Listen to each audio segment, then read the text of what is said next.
Hello, bachcho, let's read this question. The question says, following are the steps in one type of gene therapy. Step number one, inject engineered cells into patient's bone marrow. Step number two, viral DNA carrying the normal allele inserts into chromosome. Step 3, let retrovirus infect bone marrow cells that have removed from patient and cultured. Step 4, insert RNA version of normal allele into retrovirus. सो इस question में gene therapy का 4 steps mention किया गया है। ये steps का correct sequence क्या होगा, ये ऑप्शन में से सिलेक्ट करनी है। So let's start the discussion. जान लेते हैं इस क्वेश्चन का की कंसेप्ट क्या होगा। इस क्वेश्चन का की कंसेप्ट है जीन थेरेपी। जीन थेरेपी, सो ये टर्म का मीनिंग क्या है पहले वो जानेंगे। बेसिकली जीन थेरेपी में क्या किया जाता है, नॉर्मल जीन्स को इंट्रोड्यूस किया जाता है। सो हम लोग यहाँ पे लिख सकते हैं the introduction of normal genes. कहाँ पे, एक सेल्स में, जो सेल्स होते हैं इसमें इसको इनकॉर्पोरेट किया जाता है। बट क्यों, पर्पस क्या है, क्योंकि वो सेल्स में कुछ मिसिंग और डिफेक्टिव कुछ कुछ जीन्स रहा होगा, उसको रिप्लेस करने के लिए। और ये जो रिप्लेसमेंट है इसकी वजह से क्या हो जाता है, जेनेटिक डिसऑर्डर्स जो होते हैं उसका करेक्शन होता है। सो टू करेक्ट जेनेटिक डिसऑर्डर्स। सो ये जो प्रोसेस है जहाँ पे नॉर्मल जीन्स को इंट्रोड्यूस किया जाता है इसको कहा जाता है जीन थेरेपी। सो ये प्रोसेस में क्या होता है वो जानेंगे।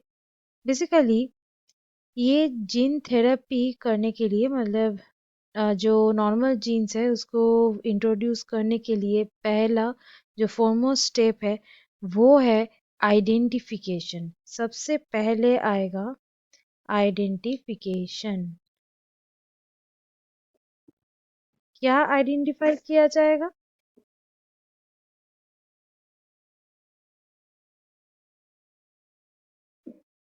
आशु?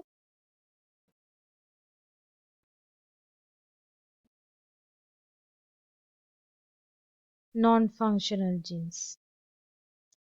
नॉन फंक्शनल जो जीन्स होते हैं ये नॉन फंक्शनल जीन्स को पहले आइडेंटिफाई किया जाएगा, जो अभी नॉर्मल फंक्शन परफॉर्म नहीं कर सकता है। फिर क्या होगा, जो फंक्शनल जीन्स है वो जो हेल्दी इंडिविजुअल में है उसको आइडेंटिफाई किया जाएगा। सो आइडेंटिफिकेशन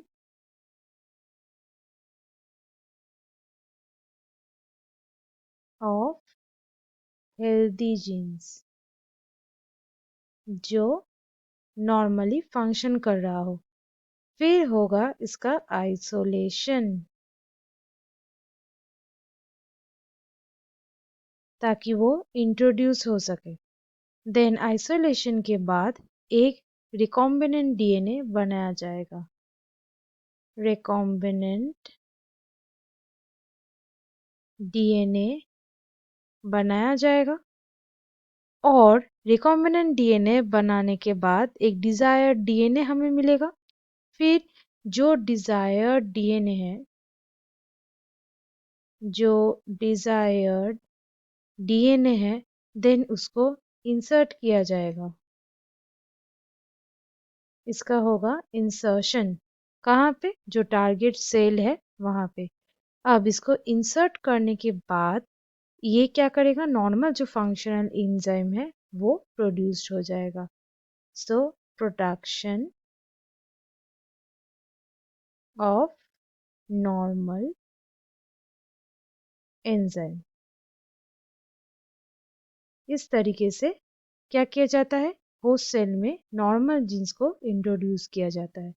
अब यहाँ पे जो चार जो स्टेटमेंट्स दिए गए हैं वो 4 स्टेटमेंट्स का जो करेक्ट ऑर्डर है पहले, तो यहाँ पे जो करेक्ट ऑर्डर होगा सबसे पहले यहाँ पे होगा 4, that is RNA version normal allele का, वो इंसर्ट किया जाएगा। नेक्स्ट जो रेट्रोवायरस है जो इन्फेक्ट करता है ये बोन मैरो सेल्स को, वो रिमूव किया जाएगा पेशेंट से। देन जो वायरल डीएनए है जो नॉर्मल एलील को कैरी कर रहा है वो क्रोमोसोम में इंसर्ट किया जाएगा। देन जो इंजीनियर्ड सेल्स है वो पेशेंट के बोन मैरो में इंसर्ट किया जाएगा। तो यहाँ पे सही जो जो सीक्वेंस है वो है B. So students, hope you understood it well. Best of luck.